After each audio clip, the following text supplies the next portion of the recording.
কেমন আছেন সবাই? আশা করি নিশ্চয়ই ভালো আছেন। তো আমি নিয়মিতভাবে এখানে আসি, এই জায়গায় আসি, হাঁটাচলা করি।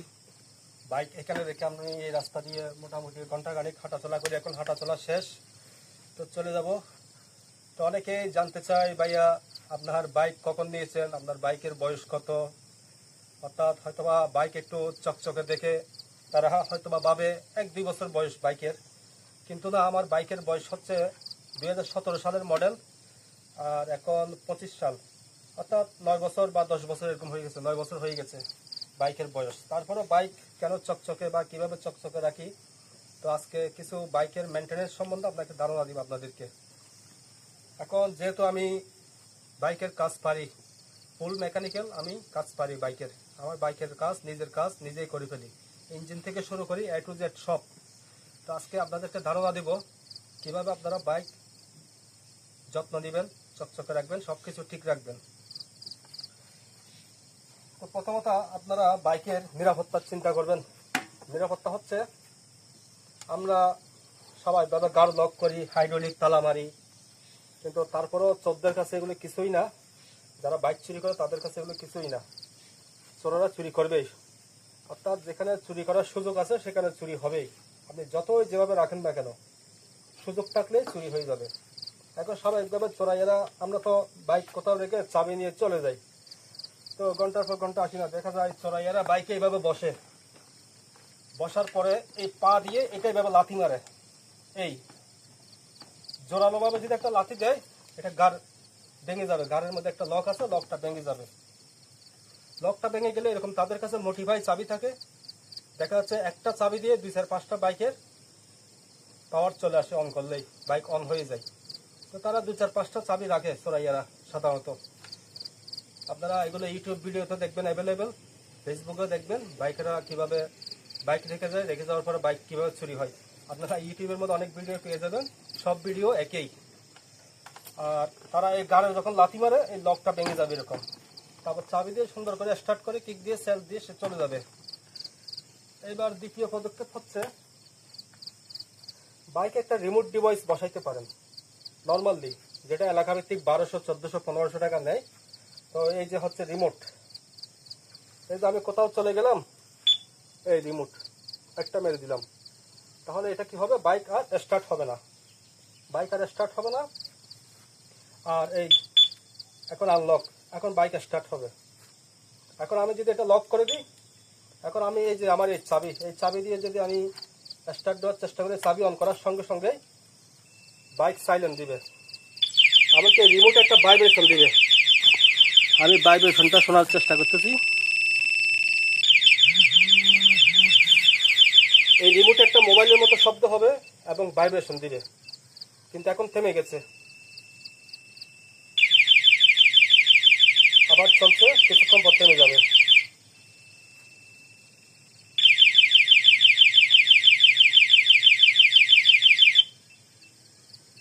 রিমোট এখনো বাজে, কিছুক্ষণ পর রিমোটও থেমে যাবে।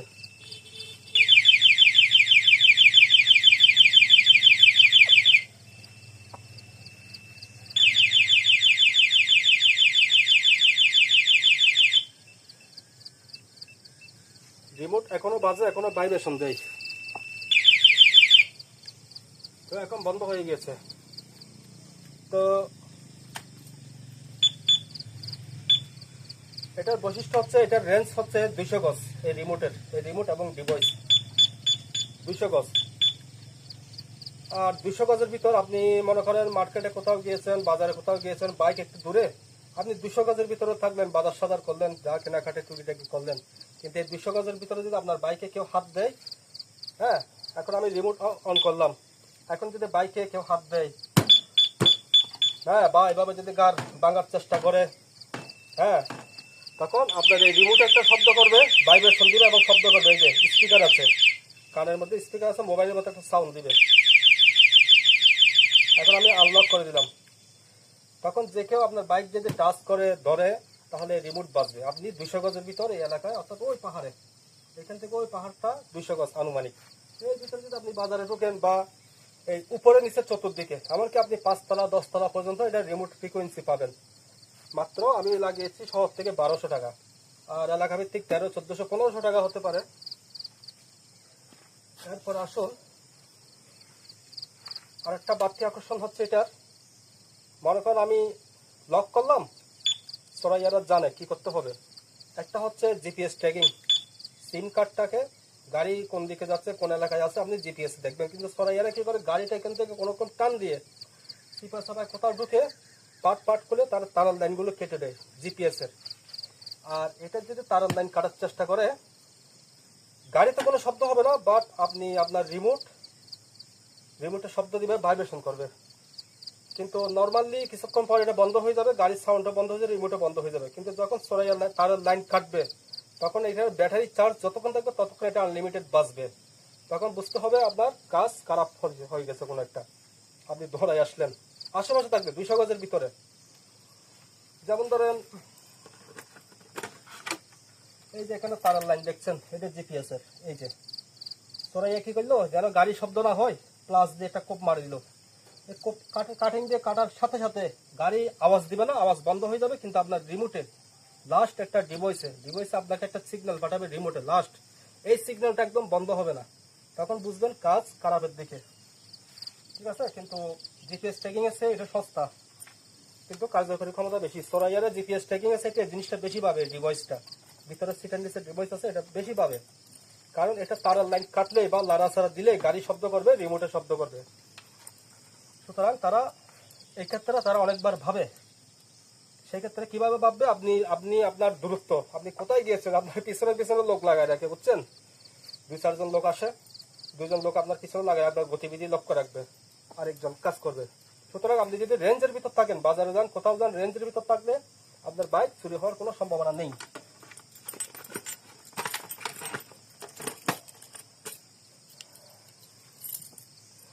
আর বাইক ওয়াশের পর আমরা সাধারণত বাইক ওয়াশের পরে রোদে শুকাই, কিন্তু রোদে শুকানোর পরে একটা স্প্রে কিনবেন ডিজেল, 250 গ্রামের মতো ডিজেল পুরো গাড়িতে হয়ে যায়।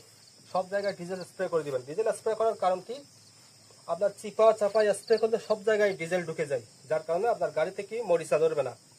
তো এখন আমার গাড়িতে ধুলাবালি জমে আছে, কাদাও লেগে আছে, আমি তো প্রতিদিন আর বা যে কেউ প্রতিদিন তার বাইক ওয়াশ করতে পারবে না। এখন দেখা যাচ্ছে ধুলাবালি জমতে জমতে ধুলাবালিটা একসময় কি কুয়াশার পানিতে কাদা হয়ে যায়। কুয়াশার পানিতে যখন গাড়িতে ভিজবে সন্ধ্যার পরে বা রাত্রে কুয়াশার মধ্যে রেখে দিচ্ছেন, তখন এই ধুলাবালির উপর কুয়াশা পড়া হয়, এটা অলরেডি কাদা। এই কাদার নিচে নিচে দেখবেন যখন এটা ওয়াশ করতে যাবেন একদিন হঠাৎ করে দেখবেন ওই জায়গায় একটা মরিচা ধরে গেছে।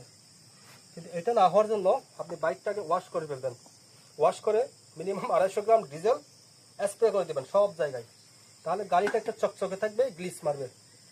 আর ডিজেল স্প্রে করার পর ওইভাবে রাখবেন না, ডিজেলটা মুছে নেবেন ন্যাকড়া দিয়ে, পরিষ্কার করে মুছে নেবেন। মুছে নেওয়ার পরে ডিজেল চলে আসছেন ন্যাকড়াতে, এখানে কি রয়ে গেল, ডিজেলের অদৃশ্য একটা আস্তরণ এটার ভিতর রয়ে গেছে, প্রতিটা নাট বল্টু চিপা চাপার মধ্যে কিন্তু রয়ে গেছে, ডিজেলের একটা আস্তরণ আছে।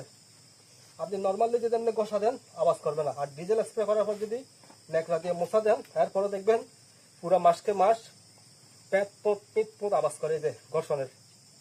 অর্থাৎ এটা কি অদৃশ্য একটা, কালি চোখে দেখা যায় না, কিন্তু একটা আস্তরণ পড়ে গিয়েছে ডিজেলের। ডিজেলটা হচ্ছে এরকম একটা পদার্থ, যদি বা ডিজেল দিয়ে গাড়ি চলে, জিপ চলে, 4 চাকার গাড়ি চলে, বাস ট্রাক সব চলে, কিন্তু ওই ডিজেলে কিন্তু বিশেষ উপকার আছে। এখানে কাদা লেগে থাকবে, ধুলো লেগে থাকবে, যাই লেগে থাকুক, আপনি 1 মাস পরে যদি গাড়ি দেন, 2 মাস পরে গাড়ি দেন, আপনার গাড়িতে কি মরিচা পড়বে না। যখন আপনি বাইক ওয়াশ করবেন সঙ্গে সঙ্গে কাদা চলে গেলে আপনার বাইক চকচক করবে। আর চকচক করার পরে আপনার আবার পুনরায় একটু ডিজেল স্প্রে করে দিবেন, দিলে ভালো হয়। চিপা চাপায় সব জায়গায়, এই যে স্প্রিং সব জায়গায়, যদি বা গাড়ির বয়স 10 বছর হয়ে গিয়েছে, ঠিক আছে, আমি এখনো পর্যন্ত এই সিলিন্ডার, বিশেষ করে পিস্টন, রিং পিস্টন সিলিন্ডার, এটা আমি এখনো চেঞ্জ করিনি। এটা না হওয়ার কারণ কি, আমি যথাসময়ে time to time Mobil change করবো, আপনারা করে নেবেন মোবিল চেঞ্জ। এখন মোবিলটা হচ্ছে এমন একটা জিনিস, ইঞ্জিনকে ঠান্ডা রাখে এবং সবকিছু প্রিমিয়াম বলতে দাঁত দাঁত কাটা কাটা আছে ভিতরে, ক্লাস প্লেট সব কিছু। মোবিল পিস্টনটা এখানে আপ ডাউন করে, মোবিল পিস্টনের নিচে থাকবে। মোবিল যদি সাইডে পিস্টন লিক হয়, প্লাগে চলে আসে, স্পার্ক প্লাগ ডিস্টার্ব করবে, কেটে যাবে, নষ্ট হয়ে যাবে, গাড়ি কম্প্রেসার পাবে না, যেটাকে কম্প্রেসার বলা হয়। বাতাস অর্থাৎ এখানে একটা বিস্ফোরণ ঘটে স্পার্ক প্লাগের মাধ্যমে, অকটেন যখন কার্বোরেটরের মাধ্যমে যায় বিস্ফোরণ ঘটে, বিস্ফোরণের ধাক্কায় পিস্টনটাকে নিচের দিকে নামাই আনে, আবার তৎক্ষণাৎ উপরের দিকে উঠাই ফেলে পিস্টনকে। এভাবে এই প্রসেসিং সেকেন্ডে 20-25 বার চলে, আপনার এসকেলেটর দেওয়ার উপর নির্ভরশীল। আর বুলেও আপনারা যখন ডিজেল স্প্রে করবেন, বুলেও ডিস্ক ব্রেকের উপর যেন না পড়ে। আমি দেখাই, এই যে সামনে যেটা ডিস্ক, এটার মধ্যে আমরা যখন ব্রেক চাপ দিই, ব্রেক চাপ দিলে এটার উপর পড়ে, এই ডিস্কের উপর প্রেসার পড়ে।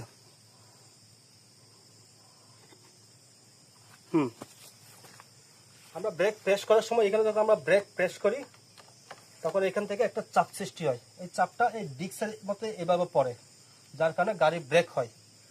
এটার মধ্যে ভুলেও মোবিল দিবেন না বা অন্যান্য তেল ব্যবহার করবেন না। আমরা তেল এখানে ব্যবহার করতে পারি, বিভিন্ন জায়গায় মুভিং পার্টস যেগুলো অর্থাৎ লড়াছড়া করে এরকম পার্টস আমরা নতুন মোবিল, পুরাতন পোড়া মোবিল দিবেন না। আর নয়তো বা গিয়ার অয়েল দিলে আরো ভালো, কিন্তু এটার মধ্যে কোনো অয়েল দেওয়া যাবে না ভুলেও। এটার মধ্যে তেল দিবেন মানে কি, এটা ব্রেক ফেল। আচ্ছা, ভালো কথা। আর যেটা ডিজেল স্প্রে করার জন্য বলছি, আপনারা এটা ভালো করে নেকড়া দিয়ে পেঁচাই নেবেন, যেন এক ফোঁটা ডিজেলও যেন এটার উপর না পড়ে। এটার উপর যদি এক ফোঁটা ডিজেল পড়ে, সঙ্গে সঙ্গে ব্রেক করার সঙ্গে সঙ্গে সব জায়গায় ছড়াই যাবে, এটা তখন আর ব্রেকে কাজ করবে না, সেটাও বলে দিচ্ছি। আর এখানে ডিজেল স্প্রে করতে পারেন, বডিটা স্প্রে করতে পারেন। এখানে স্প্রে করলে গাড়িটা চকচক করবে, এমনি নর্মালি চকচক করবে না। স্প্রে করার পর নেকড়া দিয়ে একটা ডলা দিয়ে মোছা দিবেন, দেখবেন একটা যে আস্তরণ তৈরি হয়ে গেছে অদৃশ্য কাঁচের মতো, সেটা এখানে চকচক চকচক করবে পুরো বডিতে গাড়ির। আর প্রতিটা নাট বল্টু চকচকে থাকবে, নতুন থাকবে। আমার গাড়ির বয়স প্রায় 9 বছর 10 বছর, 17 সালের মডেল, তারপরেও চকচকে রাখার কৌশল হচ্ছে এটাই। আমি প্রতিদিন বাইক ওয়াশ করি না, মাসে 15-20 দিনে যখন সুযোগ পাই একবার করি, করার পর আমি ডিজেল স্প্রে করে দিই। আর এখানে যদি ডিজেল স্প্রে করেন, এটা আপনি সাবান দিয়ে জালি দিয়ে যতই ডলাডলি করেন না কেন, এটা উঠবে না। এই ডিজেল এই ব্রেকের মাধ্যমে ঘর্ষণ মর্দন করতে করতে আপনি 2-4-5 দিন লাগবে, প্যাঁত পোত আওয়াজ করবে। ব্রেক মারবেন, প্যাঁত পোত আওয়াজ দিবে। এখানে যদি মোবিল পরে, ডিজেল পরে, এখানে কোনো কিছু দেওয়া যাবে, এটা সম্পূর্ণ শুকনো স্বাভাবিক। আর এটা একটা দিয়ে মোড়াই ফেলবেন, এটার উপর যেন ডিজেল না পড়ে। আর সব জায়গায় আপনি টায়ার, ইঞ্জিনের ফাঁকে ফুঁকে, এখানে চকচকে যেখানে পদার্থ আছে সব জায়গায় আপনি ডিজেল স্প্রে করতে পারেন, কোনো সমস্যা নেই।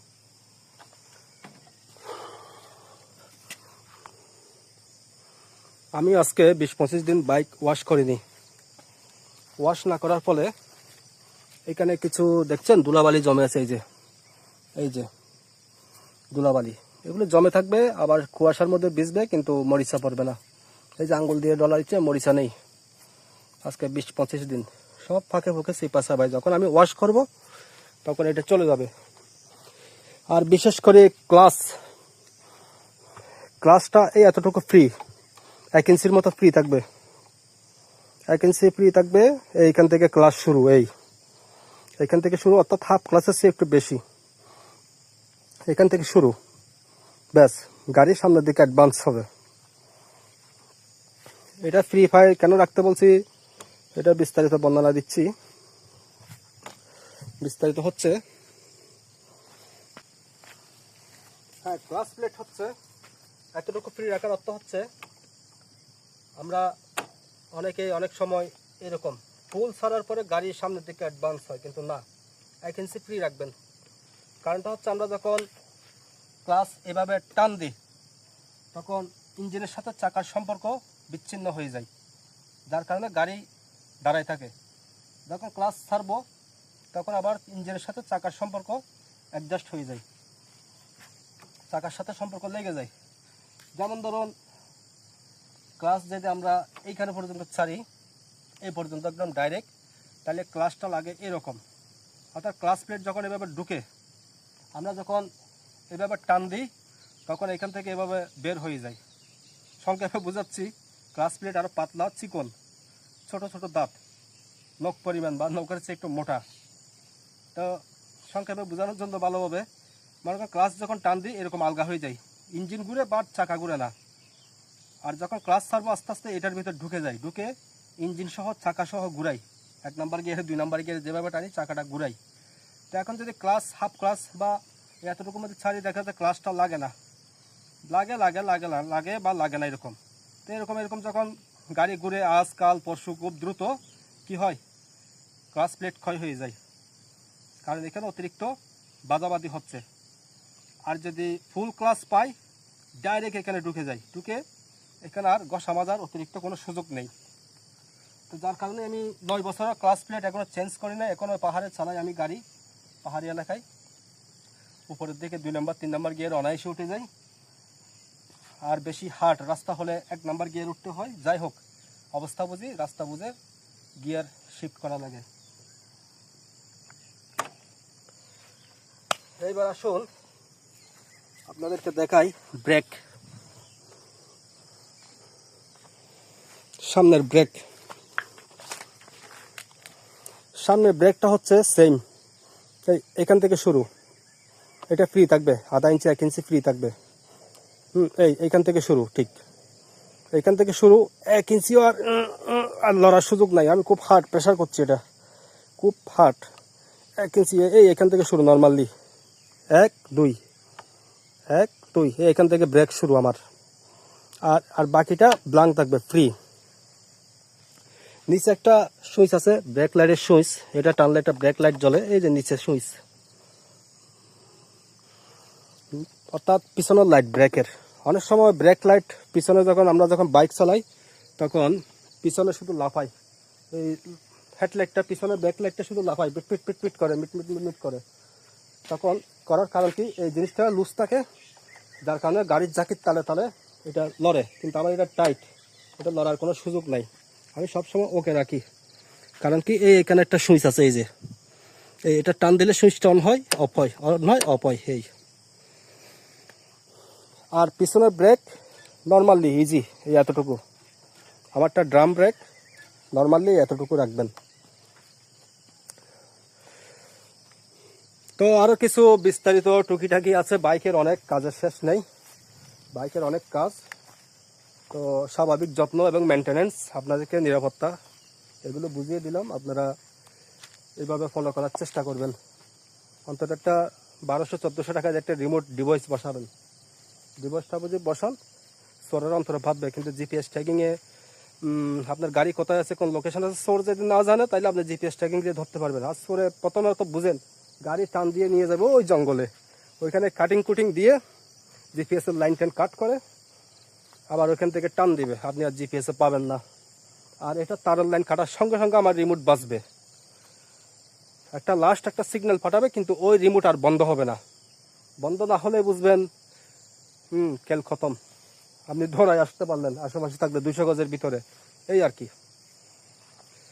আপনি যদি 200 গজের বাইরে চলে যান ঘন্টার পর ঘন্টা, তাহলে তো চোরেরা রাজত্ব পেয়ে যাবে, ওইরকম রাজত্ব দেওয়া যাবে না। ঠিক আছে, চেষ্টা করি। আমিও তো অনেক সময় মাঝে সাঝে পেলে চলে যাই, খবর থাকে না, অনেক দূর দূরান্তে চলে যায়, কি করা, বাকিটা কপালের উপর, ভাগ্যের উপর। এই তারপরেও একটা জিনিস কি, সাবধানের মান নেই, যতটুকু সম্ভব সাবধান থাকার চেষ্টা করি।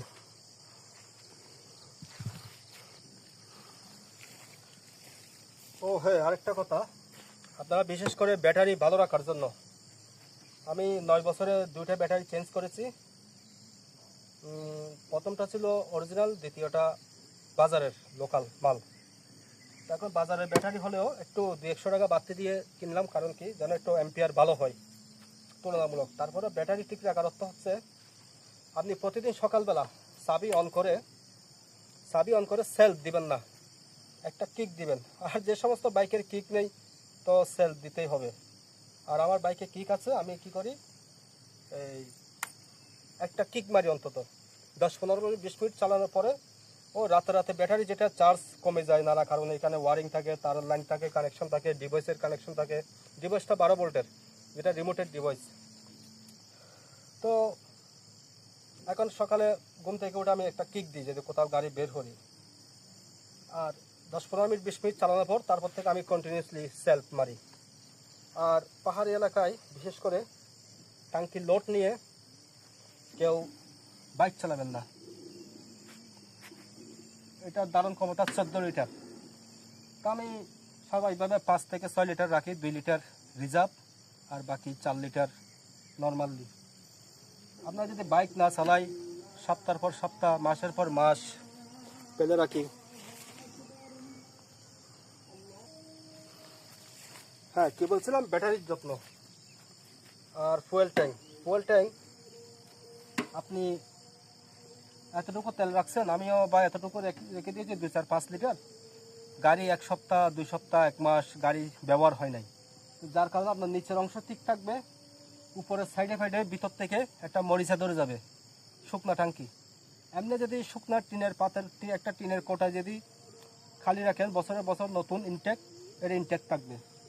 যখন ওই টিনের কোটার মধ্যে আপনি ফুয়েল ডালবেন, অকটেন ডালবেন, তেল রাখবেন, ওই তেল যখন আপনি খালি করে ফেলবেন, খালি করে যখন রেখে দেবেন, 1 সপ্তাহের ভিতরে এটার ভিতর কি মরিচা পড়ে যায়।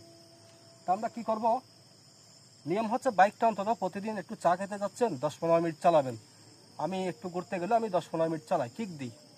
যেহেতু আমি কম চালাই, ব্যাটারি চার্জ হওয়ার সুযোগ থাকে না, আমি কিক মারি। যখন আমি দূরপাল্লায় দূরে কোথাও যাই, 10-15 মিনিট 20 মিনিট পর আমি কন্টিনিউ সেলফ ব্যবহার করি। আবার ব্যাটারি কিন্তু চার্জ হচ্ছে, কিন্তু এটা ব্যবহার হতে হবে। এটা যদি ব্যবহার না হয়, আপনার ব্যাটারি তাও আবার লাস্টিং করবে না। ব্যাটারিটা ব্যবহার হতে হবে, কিন্তু দুর্বল অবস্থায় ব্যাটারি ব্যবহার করবেন না। অর্থাৎ ব্যাটারি যে চার্জ গ্রহণ করবে, সেক্ষেত্রে একটু ব্যাটারির শক্তি দরকার। আমরা যদি খাবার দাবার না খেতে খেতে একদম দুর্বল হয়ে যাই, আমরা যদি খাবার খেতে না পারি, একটা চিবানোর শক্তিও না থাকে, খাবার গিলার শক্তি না থাকে, তাহলে তো খেতেও পারবো না, গিলতেও পারবো না। ব্যাটারিও সেম, ব্যাটারি অন্তত খাইতে পারার মতো, গিলতে পারার মতো ব্যাটারির মধ্যে কিছু শক্তি রাখার চেষ্টা করবেন। এটাই হচ্ছে মেনটেনেন্স ব্যাটারির। আর ফুয়েল ট্যাঙ্ক আমরা যখন বাইক চালাই বা প্রতিদিন চালালে ঠিক আছে, আর যদি আমরা মাসের পর মাস ব্যবহার না করে বাইক রেখে দিয়েছি, প্রতিদিন চালাই না, প্রয়োজন হয় না, রেখে দিয়েছি, তখন দেখা যায় ফুয়েল ট্যাঙ্ক ভিতর থেকে মরিচা ধরে যায়, লিক হয়ে যায়, টপ টপ টপ টপ করে ফুয়েল পড়ে, এবং নানা দুর্ঘটনা ঘটার সম্ভাবনা আছে, আগুনও লেগে যেতে পারে।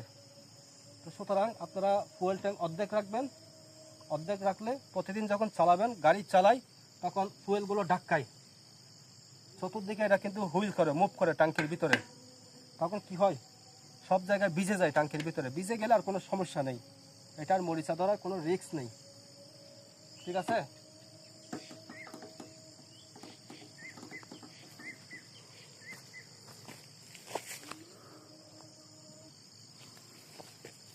এবার আসুন ফুয়েল ট্যাঙ্কের